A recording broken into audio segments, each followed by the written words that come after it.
Hello and welcome to another edition of Sports Chatter with Bax and Patter. I'm your host, Brandon Bax. And I'm Patrick Reed. It is January 25th, 2017. And on today's show, we're going to talk a little NFL. We're going to recap the AFC and NFC Championship Series games.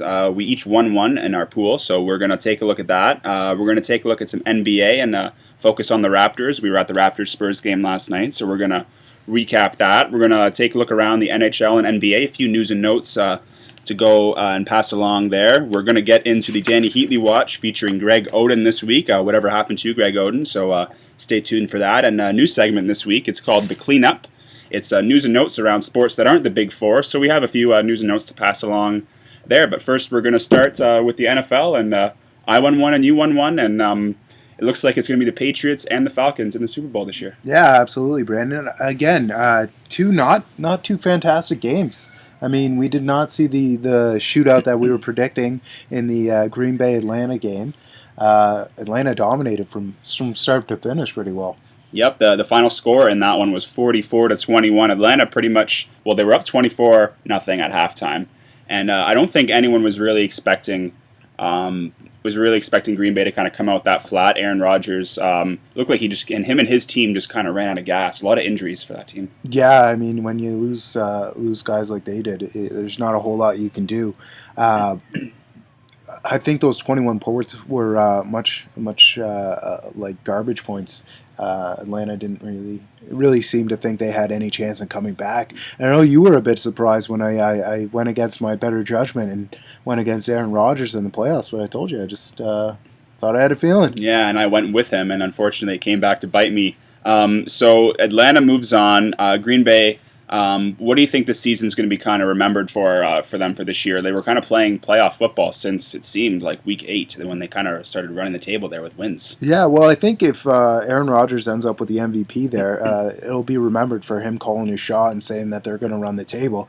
They had a team that could have run the table and gone right to the Super Bowl, but just like you said, ran out of gas and a few key injuries, and there goes your season. And Atlanta, on the opposite side of things now, is kind of got past their playoff demons, and they finally won the big one, and Matt Ryan can no longer be called the quarterback. They can't win the big one now. Can he win the biggest one in the Super Bowl? Yeah, very underrated quarterback, Matt Ryan. Not a lot of media coverage down there. Atlanta seems to be forgotten in all sports, actually. Like, no one seems to take Atlanta seriously, but I think these guys could be real contenders. And we're going to have a big Super Bowl preview for you next week on the show, but we're going to look at the other side of things, the AFC Championship game, where the Pittsburgh Steelers kind of laid an egg also, and they got defeated by the New England Patriots 36-17. Tom Brady was looking pretty darn good again. Yeah, I mean, I predicted that Pittsburgh, if Le'Veon Bell could hold it together, that they would definitely have a chance against the Patriots. But like you saw, Bell went down, and so too did the offense. Yeah, he wasn't in the game for most of it. I think he got hurt in the first quarter, and it didn't really. I mean, the game was close for the first little bit there, but then New England just started kind of pulling away. Later on, they Belichicked it. Antonio Brown did not look good either. Dropped a few passes. Yeah, he didn't. I don't think this one could really be put on Ben Roethlisberger. I think this is more of a whole Pittsburgh team collapse, and I mean the defense wasn't getting to Brady enough to pressure him. I mean, they gave up 36 points. Yeah, I bring up Antonio Brown just because he is the biggest receiver there, but none of the receivers seem to have it together at all there. Everybody was dropping passes, missing passes, that kind of thing. Ben Roethlisberger looked good. Mm-hmm. And speaking of Ben Roethlisberger, before we move on here, he said something interesting earlier this week that he is contemplating retirement. What do you think of that? I think that's a load of bull hockey, if I can put that out there. I think the man's not going to leave close to 55 million on the table, at 43 in guaranteed salary if he plays it out, plus signing bonuses. I just can't see him laying on the table. I think it's more of a shot at management, saying that he wants to have a little more protection. Nobody's been hit more than him in the last few seasons. He has the most sacks against him. They got to get it together there, maybe put together a better offensive line. I don't know. Yeah, and this is coming from one of the biggest quarterbacks in the league, and he's taken the most hits, and he's not... I mean, he's going to get hurt at some point. He already has, and he's taken his hits. Yeah, he's had a few lumps and bruises here, but I mean, Also reports out there that if he leaves, they might look at Tony Romo to bring in to replace. And I mean, Romo is older than Big Ben, I believe. Yeah, I don't think Steeler Nation would really appreciate that one too much. It kind of would be a blindside, I think, to the whole organization if someone like Ben Roethlisberger decided to retire, to pack it in when you've got an Antonio Brown and a Le'Veon Bell already on that team, two game breakers that could really use a quarterback. For sure, something else the Steelers have to address this offseason is Antonio Brown, as he is a free agent. You think he's going to get that big multi-million-dollar deal? I think he probably will. I think he's comfortable in Pittsburgh, and he loves having Big Ben throw the ball to him. Whether it's him or anyone, he's a game-breaking wide receiver in this league. So I think he'll sign a big deal in Pittsburgh for sure. I think so as well, but I don't know if he's going to be able to keep the team around him if he doesn't take some kind of discount down there. Yeah, that's true. Now we're going to get more into the Super Bowl next week. We're going to have a big preview show, Patriots and Falcons. We're going to get into both sides of the coin there. But moving on this week, we're going to... I want to hold on to a second there. We got the big Pro Bowl coming up this weekend. Oh, the Pro Bowl, yeah. A football team is going to win a game this weekend. Is it going to be the AFC or the NFC? Someone is going to win that game. You want my prediction, Brandon? I would love your prediction. I don't care. Nobody cares about these NFL All-Star games or All-Star games in general, I find now. But the Pro Bowl is just one of those games where it's a joke. These guys, they go out there, they don't even hit. No, and why should they? Why would they have hit. to? You know, like I don't want to get hurt in a game that means absolutely nothing to me. All it is a free trip to Hawaii for most of these guys. So absolutely. Moving on, we're headed to the NBA now. As you said, we were in attendance at the ACC last night. Bit of a slow start for the Raptors against the Spurs, and I mean, they both had depleted lineups. I think the only regular starter for San Antonio that I recognized was Aldridge. And Marcus Aldridge, yeah, they were without Kawhi Leonard and Tony Parker. And they hurt their hands. And the Raptors were without DeMar DeRozan last night too, but they had some good news that Patrick Patterson came back, and he looked pretty good. Pat did look good. But I love my boy. The final score was 108-106 for the Spurs, and the Raptors have lost 4 straight. They play again tonight against Memphis, so I mean it's going to be a tough one as well there until they get healthy and the whole team is kind of playing well. I think they're in kind of a rough spot right now. Yeah, I think they're going to keep sliding until DeMar comes back straight healthy. Yeah, now diving a bit more into the game that we witnessed live last night. Sully's first start? Yeah, it was his first start in a Raptor uniform, and... did not look good. He did not look good. I think the only reason that they wanted him to start was because they could keep their core bench players together and playing together, Terrence and Corey Joseph and Patterson. They wanted to keep them all playing together. And another guy who stood out for me was Lucas Nogueira. He's really learning the system over these last few years, and now he's healthy again after his mini concussion, I guess you could call that. Absolutely. Just want to touch on Sullinger there. I believe he missed 4 or 5 shots in the first 2 minutes there, and I mean that could have been the game in the end, right? When Sullinger was on the floor, you could tell he was on the floor, but you could tell in kind of a bad way almost. Yeah, you know? He looked slow, looked sluggish. I think maybe he had a few too many dill pickle chips. So Nogueira was playing well. Another couple standouts were Terrence Ross and Norman Powell last night. Terrence Ross, he was hitting threes, and then it came down to the end, and he missed a wide open three that would have put them in the lead. Lead by 1 point with 9 seconds left. Yeah, had lots of time. I don't know why he didn't take a few extra seconds, get set, and Jack went up. That was good. And Norman Powell is another one of those players where, I mean, some nights he doesn't even play at all. Some nights he's right in that starting lineup. He looked a lot like DeMar DeRozan, like right in his own position last night. Yeah, and I mean, Kyle Lowry, you got to throw him in there. He put the team on his back. I believe he had 30 points last night. Leading scorer. Yeah, absolutely. And I mean, you also wonder the added value of DeRozan taking the pressure away from Kyle and making it so Kyle doesn't think that he has to do it all himself.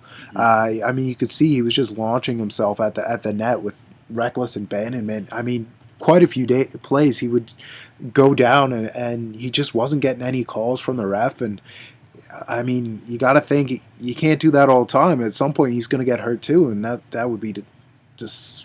I mean, that would be catastrophic for the whole Raptors franchise for this season, anyways. If Lowry were to go down, so where do they kind of go from here? Do they just kind of keep trying to build with the players they have and wait till they get healthy and see what they have, or do they have to add? If I'm if I think I know Masai Ujiri, I think he stands pat for now until he gets everybody back together. But I don't know if that's the right move. You don't want to be on the defensive, and by defensive I mean reacting to another team's trade acquires and that kind of thing. You want to go on the offensive and get the best guy because the teams that you're up against, they're going for the best guy too, right? So if you lose out on the best guy, then you automatically get worse than the team that you're trying to chase or face. And we've talked on this show at length about who the Raptors should kind of go out and get, and whether would be a Millsap or a player like that. But who would you give up at this point? You're really depleting your bench and your rookie talent. If you were to bring in a name as well to balance the salaries. Yeah, I think that if you're going to go for it, and I'm on record that I think they need to blow it up at this point because they're never going to beat LeBron. But if they're going to go for it, then why not get rid of these young guys? Not get rid of, obviously, but trade these young guys who are 3 or 4 years away. I mean, your Pirtle, Caboclo, Siakam, that kind of thing. Take those guys who are your replacement guys for Kyle and DeMar when they start falling off, and give Kyle and DeMar a chance to win. Yeah, and I think that Ujiri is going to look at that. The trade deadline is, I think it's about a month away now, is it not? Near the end of February? Something like that, yeah. So they've got a little bit more time to kind of see where they're at. LeBron calling out his team. How do you feel about that? Yeah, for a team that is, I think they're 36-13 and first place by 3 games. That just shows how much of a competitor LeBron James is, to be calling out his team saying they're playing like garbage when they're so far ahead in first. They only have 13 losses. I know that seems like a high number for LeBron, but I mean it's kind of interesting that he's saying that. Yeah, he plays 38 minutes a night though. I mean, you can't keep that up for a full season and then the playoffs on top of that. Mm-hmm. I mean, even Kyle and DeMar play less than that, and they are the Raptors. Mm-hmm. So it just goes to show you what a big part he is. But I mean, he's 32 years old. Mm-hmm. That body's got to break down at some point. I mean, and also there was a rumor that the Knicks offered Carmelo Anthony in exchange for Kevin Love. The Cavs outright turned that down. I think that was a smart move for them too, just because why would you need another player like a Melo who needs the ball in his hands as much as LeBron needs the ball in his hands, and Kyrie, you don't need the exact same player, 3 of the exact same player basically in your lineup. Absolutely. When you could have a Kevin Love who can stretch the floor a little more, is a big man who can rebound. Yeah. I think the Knicks are just looking for anything to do anything right now. They just want to get the name in the news. Yeah, pretty much. Now we're actually going to move on to the NHL now, and we're going to take a look at a few notes around here. Patrick Laine returns to the Winnipeg Jets lineup after his big hit. He got an assist last night. What do you think of his return? Not too bad. I mean, he stepped right in. Like you said, he got an assist. Didn't look like he was too rusty, but I mean, there is going to be that little bit on there. But yeah, he looked good. Riley's still out for the Maple Leafs, though, and I mean, I haven't heard on Marincin, have you? I don't think he's going to play either tonight against the Detroit Red Wings, but maybe a chance for Corrado to kind of get back in the lineup and try and prove himself. Yeah, I mean, Corrado didn't look bad in the game before. Nylander got caught chasing on the one goal and hung him out to dry there. But other than that, I mean...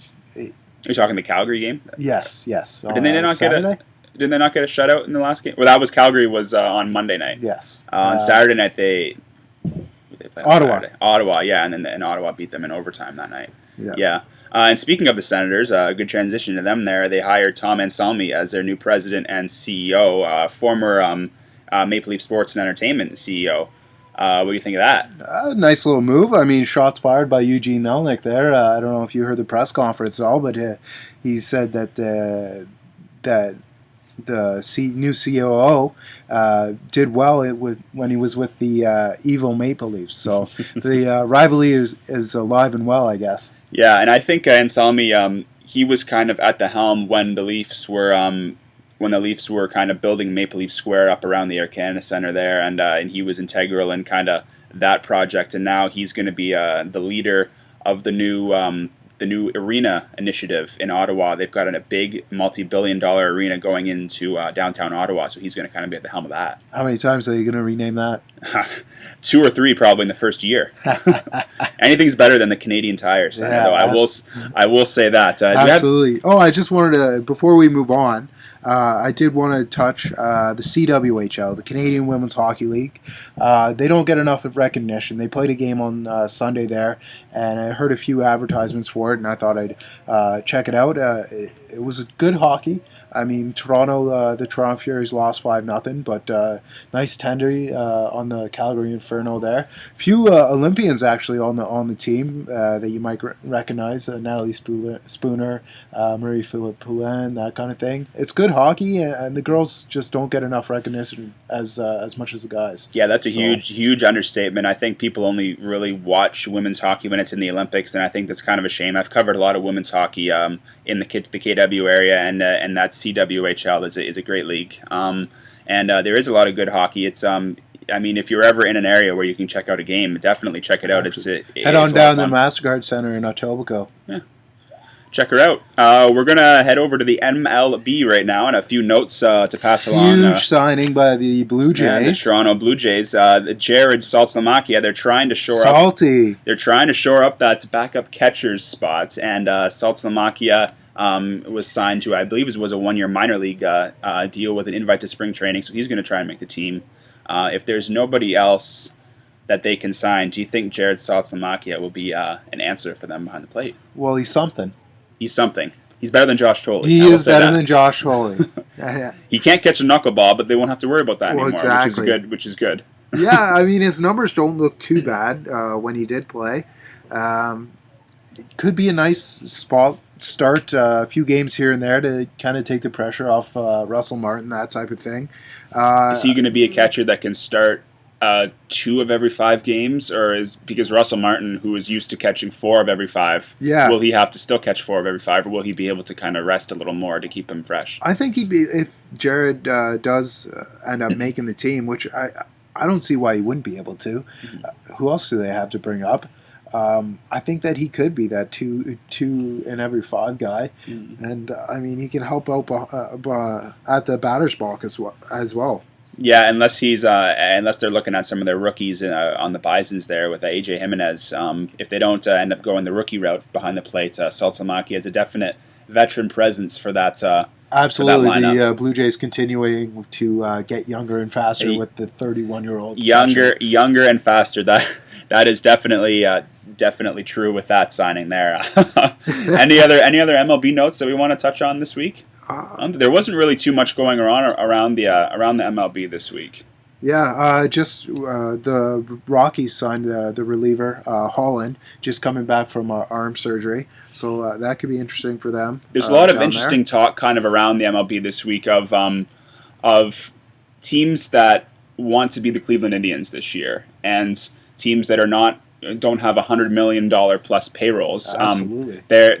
If the Cleveland Indians can make the World Series, why can't we? And the Colorado Rockies are going to be one of those teams, I think, this year to watch. I think the Houston Astros are another team that we're going to have to watch. For sure, a lot of good young talent there. I mean, they've been in it for the last 3 years pretty well. Exactly, and they're really starting to build something there. So maybe at the expense of some of the other teams, maybe Toronto even, Houston might rise to the occasion this year. Yeah, I mean, and the Boston Red Sox are always a force to be reckoned with, especially now that they've shored up that pitching staff as well, and Pomerantz has agreed to another 1-year deal with them, so he's going to be there for this year. And David Price, the 3 Ps. Do you think David Ortiz is contemplating coming back, coming out of retirement, that big retirement year last year?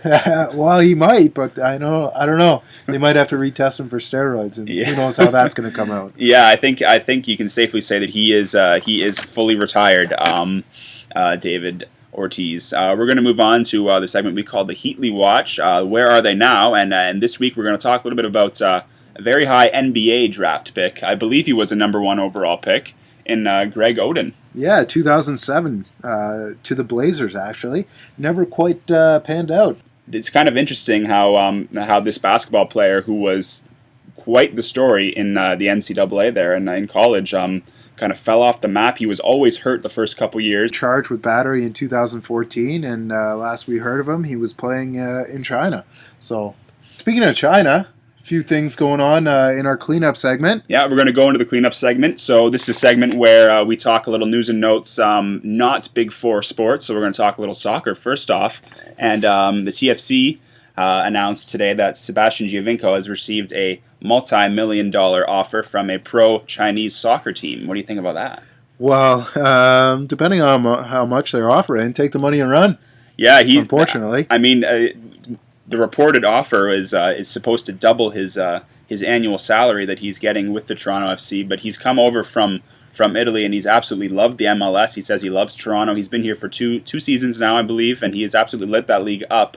And Toronto, if they can, and if they're smart, they'll want to keep this guy. And if he wants more money, give the man more money, because this team is now relevant again in the MLS. Absolutely. In Toronto, you have to be a winner. Mm-hmm. I mean, you saw it when they first came in. Everybody was all jacked up, everything like that. And I mean, your diehard soccer fans who wanted it for years, they stayed. But all the fair weather fans, once they started losing, they were gone. And that was, 10 years? And that was the 10th year last season. Yeah, just in the last 3 years, they've started to come on strong and made it to the finals this year, losing in an unfortunate shootout.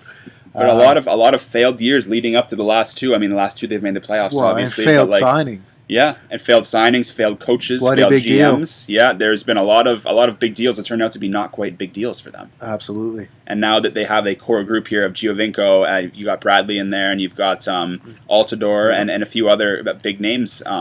You want to kind of keep that magic rolling, and this team is another favorite to win an MLS Cup this year, Absolutely. Especially if they keep Giovinco. So for sure, and BMO Field will be rocking. Speaking of BMO Field, we've got a little bit of news on the Argos, a little CFL talk going on. A little CFL talk. Jim Barker has been fired by the Toronto Argonauts this week. A bunch of failed years in a row here from Jim Barker, not even making the playoffs.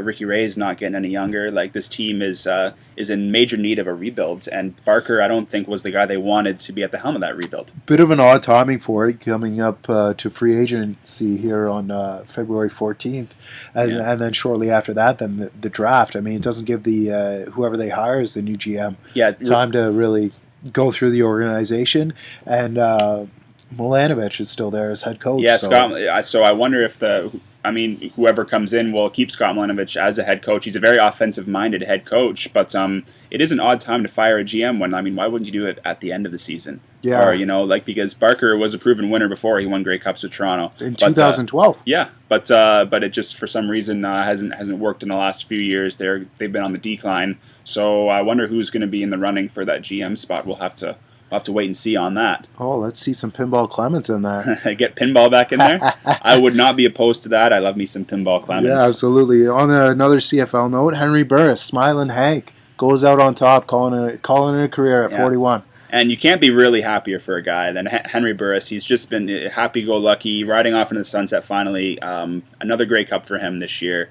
Just one of the genuine guys in the CFL. Yeah, you got good Hank and bad Hank. At times he was really good. At times he was really bad, but he goes out on his own terms, riding high on the coattails, and away he goes off to the golf course. No, good for him. And Ottawa still has a very capable quarterback in Trevor Harris, so I think they're going to be just fine. Absolutely. We're going to move on to some golf news. Over on the weekend, I think it was on Saturday, Adam Hadwin, a Canadian golfer, shot a round of 59 at the Career Builders tournaments in California. Yeah, absolutely. Good to see a good old Canadian boy down there making a run at it. There's quite a few Canadians on tour now. Graham Dillette and Madison. Can't remember his last name. No, I can't remember his last name either. But you know what? I wish that he would give us some golf tips, because his 59, you just go ahead and double it, and that'll be our score for a round. Yeah, for the first 9. For the first 9, yeah. And some other golf news to pass along here. Tiger Woods is coming back. He is going to be in a tournament this weekend. Yeah, first time in 17 months, I believe. Torrey Pines. Who knows how well he's going to do, or if he's going to even finish the tournament. He says he's playing 4 or 5 times a week. I don't know if that's all the time with President Trump or just some of the time, but this is a this is another one of those odd returns that you see. Do you think Tiger even? I mean, he loves golf, obviously. Do you think he even needs to return to the game of golf? I think for him, he needs to return, and I think that for himself, he needs to have that compete level. I mean, he's always been a competitor. We've seen that all through his career. To have it turn so sharply on him, it was unbelievable. And then, I mean, all the surgeries and everything. And I don't think he's ready for the Champions Tour yet. Yeah, I don't think his game is going to take quite a while, maybe even most of the season, to get back to even close to the Tiger form that we know. Absolutely. I just hope he can finish the tournament. Yeah, exactly. So we're going to leave you with that for this week. Thanks for listening to another episode of Sports Chatter with Bax and Patter. We'll be back next week with a big Super Bowl preview. We're going to have a lot of NFL talk about the Super Bowl, obviously, and any other news and notes from the other leagues to pass along. Yeah, and a few changes to the show next week, I think, Brandon. So we'll see how that goes. Yeah. I'm Patrick Reed. Follow me at PGR10, 10 the word, on Twitter. And Brandon? And my handle is B_Bax_. Yeah, follow us up on Twitter and give us a follow and a subscribe onto our YouTube channel, Sports Chatter, where you can find all of our podcasts. Thanks for listening, and we'll talk to you again next week. We'll see you next week.